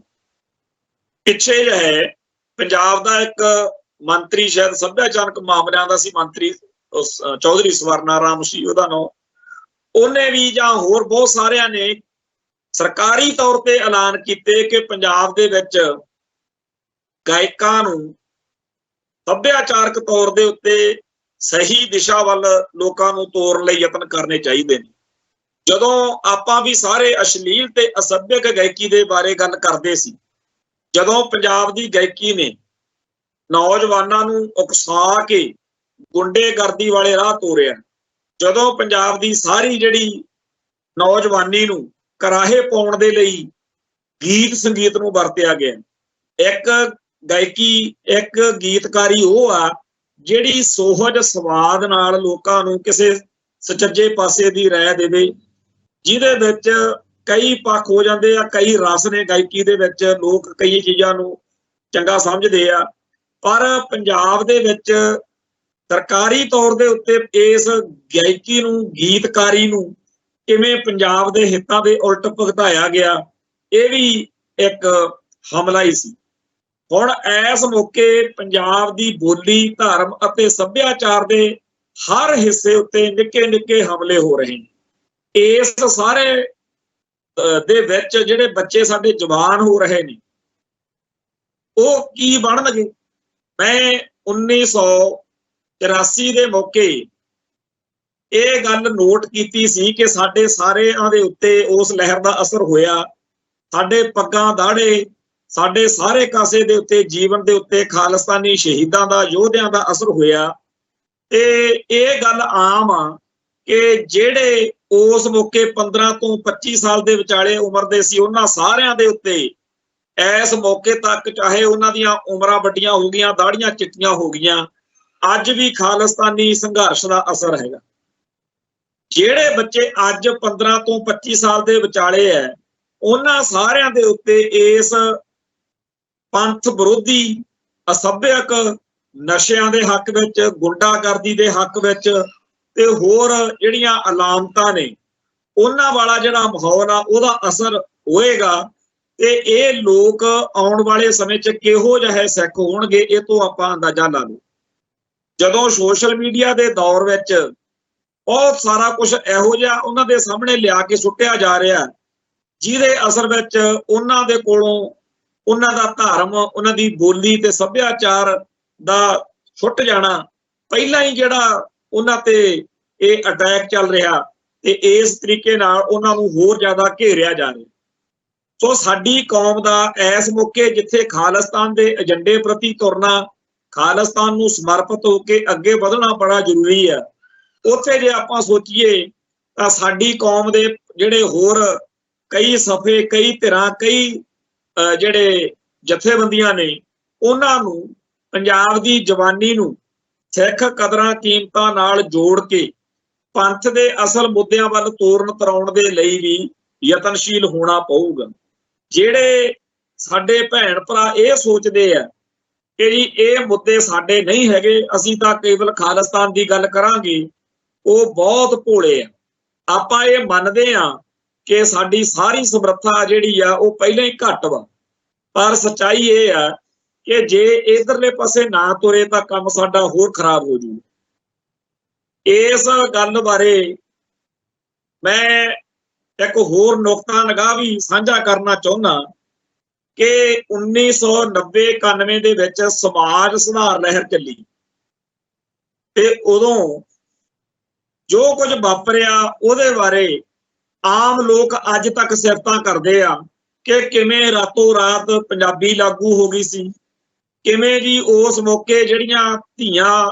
ਸਹੁਰਿਆਂ ਦੇ ਕਲੇਸ਼ ਤੋਂ ਦੁਖੀ ਹੋ ਕੇ ਬੈਠੀਆਂ ਸੀ ਉਹਨਾਂ ਨੂੰ ਘਰੋਂ ਘਰੀ ਤੋਰਿਆ ਗਿਆ, ਕਿਵੇਂ ਗਰੀਬ ਕੁੜੀਆਂ ਦੇ ਵਿਆਹ ਘੱਟ ਖਰਚੇ ਤੇ ਹੋਣ ਲੱਗ ਪਏ ਸੀ, ਕਿਵੇਂ ਵਿਆਹ ਸ਼ਾਦੀਆਂ ਮਰਗ ਠਰਗ ਦੇ ਉੱਤੇ ਹੋਣ ਵਾਲੇ ਜਿਹੜੇ ਖਰਚੇ ਸੀ ਉਹ ਕਾਬੂ ਹੋ ਗਏ ਸੀ। ਖਾੜਕੂ ਲਹਿਰ ਦੇ ਹੱਕ ਵਿੱਚ ਗੱਲਾਂ ਕਰਨ ਵਾਲੇ ਬਹੁਤ ਸਾਰੇ ਸਾਡੇ ਜਿਹੜੇ ਭਰਾ ਨੇ ਉਹ ਸਮਾਜ ਸੁਧਾਰ ਲਹਿਰ ਦੇ ਉਸ ਵਰਤਾਰੇ ਦੀ ਵਿਆਖਿਆ ਕਰਕੇ ਗੱਲਾਂ ਕਰਕੇ ਬਹੁਤ ਤਸੱਲੀ ਜੀ ਮਹਿਸੂਸ ਕਰਦੇ। ਪਰ ਜੇਕਰ ਇਹਦੇ ਬਾਰੇ ਤੁਸੀਂ ਉਸ ਸਮੇਂ 'ਚ ਜਾ ਕੇ ਖੜੋ ਤਾਂ ਤੁਹਾਨੂੰ ਇੱਕ ਹੋਰ ਪੱਖ ਵੀ ਦੇਖਣਾ ਪਊਗਾ। 1991 ਦੇ ਵਿੱਚ ਜਦੋਂ ਸਮਾਜ ਸੁਧਾਰ ਲਹਿਰ ਦੇ ਨਾਂ ਹੇਠ ਬਹੁਤ ਸਾਰੀਆਂ ਇਹੋ ਜਿਹੀਆਂ ਘਟਨਾਵਾਂ ਸਾਹਮਣੇ ਆਈਆਂ ਜਿਹਦੇ ਵਿੱਚ ਧੱਕਾ, ਹੈਂਕੜਬਾਜੀ ਤੇ ਲਹਿਰ ਦੇ ਨਾਂ ਤੇ ਗੁੰਡਾਗਰਦੀ ਵਾਲਾ ਮਾਹੌਲ ਆ ਗਿਆ, ਤਾਂ ਉਦੋਂ ਖਾਲਿਸਤਾਨੀ ਜਥੇਬੰਦੀਆਂ ਨੇ ਉਹਦਾ ਵਿਰੋਧ ਕੀਤਾ ਤੇ ਐਲਾਨੀਆ ਤੌਰ ਤੇ ਕਿਹਾ ਸੀ ਕਿ ਇਹ ਜਿਸ ਪਾਸੇ ਨੂੰ ਸਮਾਜ ਸੁਧਾਰ ਲਹਿਰ ਜਾ ਰਹੀ ਆ ਇਹ ਲੋਕਾਂ ਨੂੰ ਸਾਡਾ ਦੁਸ਼ਮਣ ਬਣਾਊਗੀ। ਕਿਉਂਕਿ ਖਾੜਕੂ ਸੰਘਰਸ਼ ਦੇ ਦਿਨਾਂ ਦੇ ਵਿੱਚ ਜਿਨ੍ਹਾਂ ਲੋਕਾਂ ਨੇ ਘਰਾਂ 'ਚ ਠਾਰਾਂ ਦਿੱਤੀਆਂ ਹੋਈਆਂ ਉਹ ਬੰਦਾ ਜਦੋਂ ਕਿਸੇ ਰਿਸ਼ਤੇਦਾਰੀ 'ਚ ਗਿਆ ਹੋਵੇ ਉੱਥੇ ਉਹਨੂੰ ਘੇਰ ਲੈਣ ਕੇ ਤੂੰ ਤਾਂ ਵੱਧ ਆਈ ਆ ਬਰਾਤ ਤੇ ਆ ਤੇਰੇ ਨਾਲ ਅਸੀਂ ਤੈਸੀ ਕਰੀਏ, ਉਹ ਬੰਦਾ ਉੱਥੇ ਕਿਹੜਾ ਦੱਸ ਸਕਦਾ ਕਿ ਮੇਰੇ ਘਰੇ ਭਾਈ ਸੁਖਦੇਵ ਸਿੰਘ ਬੱਬਰ ਦੀ ਠਾਰ ਆ ਜਾਂ ਮੈਂ ਭਾਈ ਬੁੱਧ ਸਿੰਘ ਵਾਲੇ ਦਾ ਭਰੋਸੇਯੋਗ ਬੰਦਾ। ਤੇ ਉਹ ਲੋਕ ਜਿਨ੍ਹਾਂ ਦੀ ਸ਼ਰ੍ਹੇ ਬਾਜ਼ਾਰ ਕਿਸੇ ਹੋਰ ਨੌਜਵਾਨ ਨੇ ਬੇਇੱਜ਼ਤੀ ਕੀਤੀ ਹੋਵੇ ਉਹ ਫਿਰ ਲਹਿਰ ਦੇ ਹੱਕ ਵਿੱਚ ਨਹੀਂ ਖੜ ਸਕਦਾ ਸੀ। ਇਸ ਤਰੀਕੇ ਦੀਆਂ ਹਜ਼ਾਰਾਂ ਘਟਨਾਵਾਂ ਵਾਪਰੀਆਂ ਜਦੋਂ ਖਾਣ ਪੀਣ ਉੱਤੇ, ਪਹਿਰਾਵੇ ਉੱਤੇ ਕਿ ਤੁਸੀਂ ਦੋ ਗੁੱਤਾਂ ਕਾਹਤੋਂ ਕੀਤੀਆਂ, ਤੁਸੀਂ ਜੀਨ ਕਾਹਤੋਂ ਪਾਈ, ਤੁਸੀਂ ਐਂ ਕਾਹਤੋਂ ਨਹੀਂ ਕੀਤਾ, ਉਹ ਕਾਹਤੋਂ ਨਹੀਂ ਕੀਤਾ, ਉਹਦਾ ਨਤੀਜਾ ਸਾਨੂੰ ਬਹੁਤ ਜ਼ਿਆਦਾ ਮਾੜਾ ਭੁਗਤਣਾ ਪਿਆ। ਔਰ ਇਹਦੇ ਬਾਰੇ ਖਾੜਕੂ ਜਥੇਬੰਦੀਆਂ ਨੇ ਸਾਂਝੇ ਤੌਰ ਦੇ ਉੱਤੇ ਸਮਾਜ ਸੁਧਾਰ ਲਹਿਰ ਦੇ ਬਾਰੇ ਇੱਕ ਨਜ਼ਰੀਆ ਜਿਹੜਾ ਸੀ ਉਹ ਅਖਬਾਰਾਂ ਦੇ ਵਿੱਚ ਲੰਮਾ ਚੌੜਾ ਬਿਆਨ ਦੇ ਕੇ ਕਿ ਸਾਨੂੰ ਪ੍ਰੇਰਨਾ ਦੇਣੀ ਚਾਹੀਦੀ ਹੈ, ਸਾਨੂੰ ਧੱਕਾ ਨਹੀਂ ਕਰਨਾ ਚਾਹੀਦਾ। ਇਸ ਵਰਤਾਰੇ ਬਾਰੇ ਜਦੋਂ ਭਾਈ ਦਲਜੀਤ ਸਿੰਘ ਨੇ ਜਿਹੜਾ ਭਵਿੱਖ ਫਿਰ ਵੀ ਸਾਡਾ ਹੈ ਉਹਦੇ ਵਿੱਚ ਵੀ ਪੂਰਾ ਖੁੱਲ੍ਹ ਕੇ ਲਿਖਿਆ ਸੀਗਾ ਕਿ ਸਮਾਜ ਸੁਧਾਰ ਲਹਿਰ ਮੌਕੇ ਸਾਤੋਂ ਸਾਡੇ ਲਹਿਰ ਨਾਲ ਜੁੜੇ ਕੁਝ ਹਿੱਸਿਆਂ ਤੋਂ ਬਦਸਲੂਕੀ ਤੇ ਬਦਕਲਾਮੀ ਹੋਈ। ਇਸ ਗੱਲ ਨੂੰ ਇੱਥੇ ਕਰਨ ਦਾ ਮੇਰਾ ਭਾਵ ਇਹ ਹੈ ਕਿ ਅੱਜ ਕੱਲ੍ਹ ਵੀ ਸਾਡੇ ਬਹੁਤ ਸਾਰੇ ਜਿਹੜੇ ਪੰਥਕ ਜਥੇਬੰਦੀਆਂ ਨਾਲ ਸੰਬੰਧਿਤ ਭੈਣ ਭਰਾ ਨੇ ਜਦੋਂ ਕਿਸੇ ਮੁੱਦੇ ਉੱਤੇ ਸਰਗਰਮੀ ਕਰਦੇ ਆ ਉਹ ਵੀ ਉਹੀ ਗਲਤੀ ਕਰਦੇ ਆ ਜਿਹੜੀ ਖਾੜਕੂ ਲਹਿਰ ਮੌਕੇ ਸਮਾਜ ਸੁਧਾਰ ਲਹਿਰ ਵਾਲੇ ਦਿਨਾਂ 'ਚ ਸਾਡੇ ਬੰਦਿਆਂ ਤੋਂ ਹੋਈ ਸੀ। ਉਹਨਾਂ ਦਿਨਾਂ ਦੇ ਵਿੱਚ ਵੀ ਕਈਆਂ ਨੇ ਧੱਕਾ ਕੀਤਾ ਸੀ ਜਿਹਦੇ ਨਾਲ ਲੋਕ ਸਾਡੇ ਉਲਟ ਹੋ ਗਏ। ਅੱਜ ਵੀ ਬਹੁਤ ਸਾਰੇ ਜਿਹੜੇ ਹੁਣ ਪੰਜਾਬ ਦੇ ਵਿੱਚ ਤੀਆਂ ਦਾ ਚੱਲਦਾ ਸੀ, ਤੀਆਂ ਦਾ ਵਿਰੋਧ ਕਰਨ ਮੌਕੇ ਸਾਨੂੰ ਪ੍ਰੇਰਨਾ ਦੇਣੀ ਚਾਹੀਦੀ ਹੈ ਕਿ ਭਾਈ ਇਹ ਚੀਜ਼ ਕਿਵੇਂ ਹੋਣੀ ਚਾਹੀਦੀ ਆ, ਕਿਵੇਂ, ਜਾਂ ਅਲਟਰਨੇਟਿਵ ਦਵੋ ਕਿ ਭਾਈ ਤੁਸੀਂ ਇਸ ਦਿਨ ਨੂੰ ਇਉਂ ਨਹੀਂ ਇਉਂ ਮਨਾ ਲਓ। ਪਰ ਸਾਡੇ ਬਹੁਤ ਸਾਰੇ ਬੰਦਿਆਂ ਨੇ ਇਸ ਤਰੀਕੇ ਨਾਲ ਲੋਕਾਂ ਨੂੰ ਟਾਰਗੇਟ ਕੀਤਾ, ਗੰਦ ਵੀ ਵਕਿਆ, ਮਾੜਾ ਚੰਗਾ ਵੀ ਬੋਲਿਆ ਕਿ ਉਹ ਲੋਕ ਜਿਹੜੇ ਸਮਾਜ ਦੇ ਵਿੱਚ ਪਹਿਲਾਂ ਹੀ ਉਹ ਕਹਿੰਦੇ ਆ ਕਿ ਹਜੇ ਤਾਂ ਖਾਲਿਸਤਾਨ ਬਣਿਆ ਨਹੀਂ ਤੇ ਜੇ ਖਾਲਿਸਤਾਨ ਬਣ ਗਿਆ ਤਾਂ ਸਾਨੂੰ ਜਾਉਣਾ ਦੁੱਭਰ ਕਰ ਦੇਣਗੇ। ਸੋ ਸਾਨੂੰ ਇਸ ਮਾਹੌਲ ਦੇ ਵਿੱਚ ਨਿੱਕੀਆਂ ਨਿੱਕੀਆਂ ਗੱਲਾਂ ਤੇ ਧਿਆਨ ਦੇਣ ਦੀ ਲੋੜ ਆ ਕਿ ਸਾਡੇ ਹੱਕ ਵਿੱਚ ਦੁਨੀਆ ਹੋਵੇ।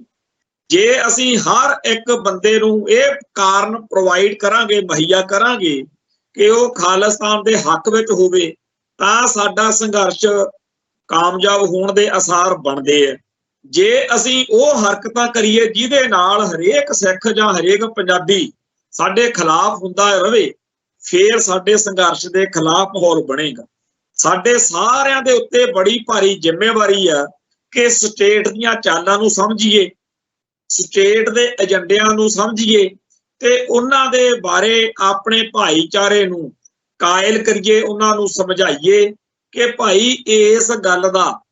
ਸਾਡੀ ਕੌਮ ਦੇ ਉੱਤੇ ਕੀ ਅਸਰ ਪਊਗਾ। ਪਰ ਸਾਨੂੰ ਸਾਰਿਆਂ ਨੂੰ ਜਿਸ ਤਰੀਕੇ ਦਾ ਹੈਂਕੜ ਵਾਲਾ ਸੁਭਾਅ ਬਣਿਆ ਹੋਇਆ, ਜਿਹੜਾ ਵੀ ਬੰਦਾ ਸਾਡੀ ਗੱਲ ਤੋਂ ਵੱਖਰੀ ਰਹਿ ਰੱਖਦਾ ਉਹਨੂੰ ਸਕੈਂਟਾਂ ਦੇ ਵਿੱਚ ਕੈਟ, ਟਾਊਟ, ਗਦਾਰ ਤੇ ਉਹਨੂੰ ਗਾਲਾਂ ਕੱਢਣ ਵਾਲਾ ਜਿਹੜਾ ਮਾਹੌਲ ਬਣਿਆ ਹੋਇਆ, ਇਸ ਸਾਰੇ ਵਰਤਾਰੇ ਵਿੱਚੋਂ ਸਾਡੀ ਲਹਿਰ ਨੂੰ ਸੱਟ ਵੱਜ ਰਹੀ ਹੈ। ਸੋ ਖਾਲਿਸਤਾਨ ਦੇ ਹੱਕ ਵਿੱਚ ਮਾਹੌਲ ਸਿਰਜਣਾ ਹੈ ਕਿ ਖਾਲਿਸਤਾਨ ਦੇ ਖਿਲਾਫ ਮਾਹੌਲ ਸਿਰਜਣਾ, ਇਹ ਸਾਡੀਆਂ ਗੱਲਾਂ ਚੋਂ ਨਹੀਂ, ਸਾਡੇ ਅਮਲਾਂ ਚੋਂ ਝਲਕਣਾ ਚਾਹੀਦਾ। ਇਸ ਮੌਕੇ ਅਸੀਂ ਸਾਰੇ ਬਹੁਤ ਜ਼ਿਆਦਾ ਸੰਵੇਦਨਸ਼ੀਲ ਹੋਣੇ ਚਾਹੀਦੇ ਆ, ਕਿਉਂਕਿ ਸਾਡੇ ਆਲੇ ਦੁਆਲੇ ਦੇ ਵਿੱਚ ਸਟੇਟ ਨੇ ਇਹੋ ਜਿਹੇ ਬੰਦੇ ਪੈਦਾ ਕਰ ਲਏ ਨੇ ਜਿਹੜੇ ਨਿੱਕੀ ਨਿੱਕੀ ਗੱਲ ਨੂੰ ਫੜ ਕੇ ਲੋਕਾਂ ਦੇ ਵਿੱਚ ਖਾਲਿਸਤਾਨ ਦੇ ਖਿਲਾਫ ਮਾਹੌਲ ਸਿਰਜਣ ਦੇ ਲਈ ਉਹ ਭੜਕਾਉਂਦੇ ਆ ਲੋਕਾਂ ਨੂੰ ਕਿ ਆਹ ਲਓ ਜੀ ਏਦਾਂ ਤੇ ਉਦਾਂ। ਦੂਜੇ ਪਾਸੇ ਜਿਹੜਾ ਕਿਸਾਨ ਸੰਘਰਸ਼ ਦੇ ਮੌਕੇ ਸਿੱਖਾਂ ਦਾ, ਪੰਜਾਬ ਦਾ ਕੱਦ ਉੱਚਾ ਹੋਇਆ ਸੀ, ਜਿਹੜੀ ਪ੍ਰਵਾਨਗੀ ਵਧੀ ਸੀ, ਹਰਿਆਣੇ ਦੇ ਵਿੱਚ ਧੜਾ ਧੜ ਲੋਕ ਸਿੱਖ ਸੱਦ ਰਹੇ ਨੇ। ਸੋ ਹਰਿਆਣੇ ਦੇ ਲੋਕਾਂ ਨੂੰ ਪੂਰਾ ਭੜਕਾਇਆ ਜਾ ਰਿਹਾ ਕਿ ਇਹ ਜਿਹੜੇ ਪੰਜਾਬ ਦੇ ਲੋਕ ਨੇ, ਖਾਸ ਤੌਰ ਤੇ ਸਿੱਖ ਨੇ, ਇਹ ਜੀ ਖਾਲਿਸਤਾਨ ਮੰਗਦੇ ਨੇ ਤੇ ਤੁਸੀਂ ਇਹਨਾਂ ਨਾਲ ਟੱਕਰ ਲਓ। ਆ ਜਿਹੜੀ 15 ਅਗਸਤ ਦੇ ਸੰਬੰਧ ਵਿੱਚ ਅੱਡ-ਅੱਡ ਮੁਲਕਾਂ 'ਚ ਪ੍ਰੋਗਰਾਮ ਹੁੰਦੇ ਆ, ਆਸਟ੍ਰੇਲੀਆ ਤੋਂ ਇਹੋ ਜਿਹੀਆਂ ਖਬਰਾਂ ਆਈਆਂ ਨੇ ਕਿ ਹਰਿਆਣਾ ਪ੍ਰਾਂਤ ਨਾਲ ਸੰਬੰਧਿਤ ਨੌਜਵਾਨਾਂ ਨੇ ਉੱਥੇ ਸਿੱਖ ਨੌਜਵਾਨਾਂ ਨੂੰ ਵੰਗਾਰਿਆ, ਲਲਕਾਰਿਆ ਤਾਂ ਕਿ ਟੱਕਰ ਹੋਵੇ। ਇਹ ਜਿਹੜੀ ਪਹਿਲੀ ਘਟਨਾ ਨਹੀਂ, ਇਹੋ ਜਿਹੀਆਂ ਘਟਨਾਵਾਂ ਇਹ ਤੋਂ ਪਹਿਲਾਂ ਵੀ ਆਸਟ੍ਰੇਲੀਆ 'ਚ ਵਾਪਰੀਆਂ ਨੇ। ਹਰਿਆਣਾ ਦੇ ਵਿਦਿਆਰਥੀ ਜਿਹੜੇ ਉੱਥੇ ਪੜ੍ਹਨ ਗਏ ਨੇ, ਜਾਂ ਤੁਸੀਂ ਕੈਨੇਡਾ 'ਚ ਦੇਖੋ, ਉੱਥੋਂ ਵੀ ਇਹ ਜਿਹੜਾ ਮਾਹੌਲ ਬਣਾਇਆ ਜਾ ਰਿਹਾ ਕਿ ਪੰਜਾਬ ਤੇ ਹਰਿਆਣਾ ਉਦੋਂ ਇਕੱਠੇ ਹੋ ਗਏ ਸੀ ਤੇ ਇਹਦੇ ਨਾਲ ਖਾਲਿਸਤਾਨੀ ਜਿਹੜੀ ਲਹਿਰ ਆ ਉਹਨੂੰ ਬਲ ਮਿਲਿਆ ਸੀ, ਕਿਉਂਕਿ ਲੋਕ ਕਹਿੰਦੇ ਸੀ ਕਿ ਜੇਕਰ ਇਹ ਸਿੱਖ, ਜੇਕਰ ਇਹ ਕਿਸਾਨ ਜਥੇਬੰਦੀਆਂ ਦੇ ਆਗੂ, ਜੇਕਰ ਇਹ ਲੋਕ ਜਿਹੜੇ ਕਾਲੇ ਕਾਨੂੰਨਾਂ ਖਿਲਾਫ ਲੜ ਰਹੇ ਨੇ, ਜੇ ਇਹ ਖਾਲਿਸਤਾਨੀ ਆ ਫਿਰ ਅਸੀਂ ਵੀ ਖਾਲਿਸਤਾਨੀ। ਸੋ ਸਾਨੂੰ ਇਹ ਗੱਲ ਸਮਝਣੀ ਪਊਗੀ ਕਿ ਦੁਸ਼ਮਣ ਜਿਹੜਾ ਹੈ ਉਹ ਕਮੀਨਾ ਵੀ ਆ ਤੇ ਉਹਦੇ ਕੋਲੇ ਸਾਧਨ ਵੀ ਨੇ, ਉਹ ਸਹੀ ਗੱਲ ਨੂੰ ਗਲਤ ਤੇ ਸਾਡੀ ਗਲਤ ਗੱਲ ਨੂੰ ਸਹੀ ਬਣਾ ਸਕਦਾ। ਉਹਦੇ ਆਪ ਦੇ ਤਰੀਕੇ ਨਾਲ ਹਰ ਗੱਲ ਨੂੰ ਹੈਂਡਲ ਕਰਨ ਲਈ ਉਹਦੇ ਕੋਲੇ ਬਹੁਤ ਰਿਸੋਰਸਸ ਨੇ। ਸੋ ਸਾਡੀ ਸਾਰਿਆਂ ਦੀ ਜ਼ਿੰਮੇਵਾਰੀ ਬਣਦੀ ਆ ਕਿ ਜਦੋਂ ਅੱਜ ਅਜੇ ਇੰਨਾ ਬੇੜਾ ਗਰਕ ਨਹੀਂ ਹੋਇਆ, ਚੇਤੇ ਕਰੋ ਕੈਨੇਡਾ 'ਚ ਤੇ ਅਮਰੀਕਾ 'ਚ ਵੀ ਹੋਈ ਇਹੋ ਜਿਹੀ, ਤੇ ਇੱਥੇ ਆਸਟ੍ਰੇਲੀਆ 'ਚ ਵੀ ਹੋਈ ਕਿ ਮੰਦਰਾਂ ਦੇ ਉੱਤੇ ਜੀ ਸਿੱਖਾਂ ਨੇ ਗਲਤ ਗੱਲ ਲਿਖੀ ਹੈ, ਪਰ ਕਿਸੇ ਨੇ ਨਹੀਂ ਮੰਨਿਆ। ਅਜੇ ਸਾਡੀ ਕਮਾਈ, ਸਾਡੇ ਪੁਰਖਿਆਂ ਦੀ, ਸਾਡੀ ਕੌਮ ਦਾ ਸਤਿਕਾਰ ਦੇਖੋ ਕਿ ਲੋਕ ਕਹਿੰਦੇ ਵੀ ਸਿੱਖ ਇਹੋ ਜਿਹੇ ਟੁੱਚਲ ਕੰਮ ਨਹੀਂ ਕਰ ਸਕਦੇ। ਇੱਥੋਂ ਤੱਕ ਕਿ ਜੇਕਰ ਕੋਈ ਮਾੜੀ ਭੈੜੀ ਗੱਲ ਕੋਈ ਸਿੱਖੀ ਸਰੂਪ ਵਾਲਾ ਬੰਦਾ ਕਰ ਵੀ ਦੇਵੇ ਤਾਂ ਉੱਥੇ ਲੋਕ ਕਹਿੰਦੇ ਨੇ ਕਿ ਇਹ ਸਰਕਾਰ ਦਾ ਟਾਊਟ ਹੋਣਾ ਜਿਹੜਾ ਸਿੱਖ ਕੌਮ ਨੂੰ ਬਦਨਾਮ ਕਰ ਲਈ ਇਹੋ ਜਿਹੀਆਂ ਹਰਕਤਾਂ ਕਰ ਰਿਹਾ। ਅਜੇ ਸਾਡੀ ਕੌਮ ਦਾ ਸੱਚੇ ਪਾਤਸ਼ਾਹ ਦੀ ਕਿਰਪਾ ਨਾਲ ਬਹੁਤ ਬਚਿਆ ਹੋਇਆ, ਪਰ ਦੁਸ਼ਮਣ ਜਿਹੜਾ ਹੈ ਉਹ ਦਿਨੋਂ ਦਿਨ ਸਾਡਾ ਅਕਸ ਖਰਾਬ ਕਰ ਲਈ ਬਹੁਤ ਟੇਢੀਆਂ ਕਟੱਡੀਆਂ ਹਰਕਤਾਂ ਤੇ ਉਤਰਿਆ ਹੋਇਆ। ਇਹਦੇ ਨਾਲ ਨਾਲ ਸਾਡੀ ਕੌਮ ਦੇ ਵਿੱਚ ਕੁਝ ਇਹੋ ਜਿਹੇ ਪੰਥਕ ਜਾਂ ਖਾਲਿਸਤਾਨੀ ਸਫਾ ਦੇ ਵਿੱਚ ਐਲੀਮੈਂਟ ਆ ਚੁੱਕਿਆ ਜਿਹੜਾ ਦੂਜੇ ਖਾਲਿਸਤਾਨੀ ਪੰਥਕ ਬੰਦਿਆਂ ਨੂੰ, ਜਥੇਬੰਦੀਆਂ ਨੂੰ ਨਿੰਦਣ ਭੰਡਣ ਨੂੰ ਹੀ ਕੌਮ ਦੀ ਸੇਵਾ ਸਮਝੀ ਫਿਰਦਾ। ਜਿਹੜੇ ਅਮਰੀਕਾ ਦੇ ਵਿੱਚ ਪੰਥਕ ਅਤੇ ਖਾਲਿਸਤਾਨੀ ਆਗੂ ਜਿਨ੍ਹਾਂ ਨੂੰ ਐਡਵੋਕੇਟ ਗੁਰਪਤਵੰਤ ਸਿੰਘ ਪੰਨੂ ਵਾਂਗ ਇੰਡੀਅਨ ਸਟੇਟ ਨੇ ਕਤਲ ਕਰਨ ਕਰਾਉਣ ਦੇ ਵੱਲੋਂ ਲਈ ਕਈ ਉਪਰਾਲੇ ਕੀਤੇ, ਜਿਨ੍ਹਾਂ ਦਾ FBI ਨੇ ਵੀ ਰੌਲਾ ਪਾਇਆ, ਉਹਨਾਂ ਦੇ ਬਾਰੇ ਜਦੋਂ ਵੀ ਕੋਈ ਨੈਗੇਟਿਵ ਗੱਲ ਆਉਂਦੀ ਆ, ਅਸੀਂ ਇੱਥੇ ਪੰਜਾਬ 'ਚ ਦੇਖਦੇ ਹਾਂ ਕਿ ਉੱਥੇ ਜਿਹੜਾ ਆਪਦੇ ਆਪ ਨੂੰ ਕੋਈ ਖਾਲਿਸਤਾਨੀ ਕਹਾਉਂਦਾ ਉਹੀ ਕਹਿ ਰਿਹਾ ਹੁੰਦਾ। ਬੜਾ ਅਫਸੋਸ ਹੁੰਦਾ ਕਿ ਇੱਕ ਪਾਸੇ ਇੰਡੀਅਨ ਸਟੇਟ ਸਿਸਟਮ ਉਹਨਾਂ ਖਾਲਿਸਤਾਨੀਆਂ ਨੂੰ ਕਤਲ ਕਰਾਉਣ ਨੂੰ ਫਿਰਦਾ ਤੇ ਦੂਜੇ ਪਾਸੇ ਸਾਡੇ ਆਪ ਦੀਆਂ ਪੰਥਕ ਸਭਾ ਦੇ ਵਿੱਚੋਂ ਹੀ ਉਹਨਾਂ ਦੇ ਖਿਲਾਫ ਮਾਹੌਲ ਸਿਰਜਣ ਲਈ ਜਿਹੜਾ ਹੈਗਾ ਉਹ ਗੱਲਾਂ ਕੀਤੀਆਂ ਜਾਂਦੀਆਂ। ਸਾਨੂੰ, ਸਾਡੀ ਕੌਮ ਨੂੰ ਸਭ ਤੋਂ ਪਹਿਲੀ ਗੱਲ ਇਹ ਸੋਚਣੀ ਪਊਗੀ ਕਿ ਜੇਕਰ ਅਸੀਂ ਆਪਦੀ ਕੌਮ ਦੇ ਲੋਕਾਂ ਦਾ ਭਰੋਸਾ, ਵਿਸ਼ਵਾਸ ਨਾ ਕਾਇਮ ਰੱਖ ਸਕੇ, ਅਜੇ ਤੱਕ ਇੰਡੀਅਨ ਸਟੇਟ ਸਿਸਟਮ ਖਾਲਿਸਤਾਨੀਆਂ ਦਾ ਭਰੋਸਾ ਨਹੀਂ ਤੋੜ ਸਕਦਾ। ਅੱਜ ਵੀ ਜਦੋਂ ਪਿੰਡਾਂ ਦੇ ਵਿੱਚ ਸਧਾਰਨ ਜਿਹੇ ਬੰਦਿਆਂ ਕੋਲੇ ਕੋਈ ਗੱਲ ਕਰੇ ਤਾਂ ਉਹ ਕਹਿ ਦਿੰਦੇ ਆ ਨਾ ਪਿੰਡਰਾਲਾ ਮਾੜਾ ਸੀ, ਨਾ ਖਾਲਿਸਤਾਨੀ ਖਾੜਕੂ ਮਾੜੇ ਸੀ, ਇਹ ਕੁੱਤੇ ਕੰਮ ਸਟੇਟ ਨੇ ਕਰਾਏ ਆ ਜਿਹੜੇ ਤੁਸੀਂ ਗੱਲ ਕਰਦੇ ਹੋ ਗਲਤ ਗੱਲਾਂ। ਇਹੀ ਅਮਰੀਕਾ ਕੈਨੇਡਾ ਦੇ ਵਿੱਚ ਵਾ ਜੇ ਅੱਜ ਸਿਕਸ ਫਾਰ ਜਸਟਿਸ ਦੀਆਂ ਕਾਰਵਾਈਆਂ ਨੂੰ ਸਪੋਰਟ ਮਿਲ ਰਹੀ ਹੈ, ਇਹ ਸਾਡੇ ਬੀਤੇ ਦੌਰ ਦੇ ਉਹਨਾਂ ਜੁਝਾਰੂ ਸੂਰਮਿਆਂ ਦੇ ਡੁੱਲੇ ਹੋਏ ਖੂਨ ਦੀ ਬਦੌਲਤ ਹੈ। ਮੈਂ ਫੇਰ ਬੇਨਤੀ ਕਰਦਾ ਕਿ ਹਾਲਾਤਾਂ ਨੂੰ ਸਮਝੀਏ। ਖਾਲਿਸਤਾਨੀ ਲਹਿਰ ਦੇ ਖਿਲਾਫ ਮਾਹੌਲ ਸਿਰਜਣ ਵਾਲੀਆਂ ਹਰਕਤਾਂ ਜਿਹੜੀਆਂ ਨੇ,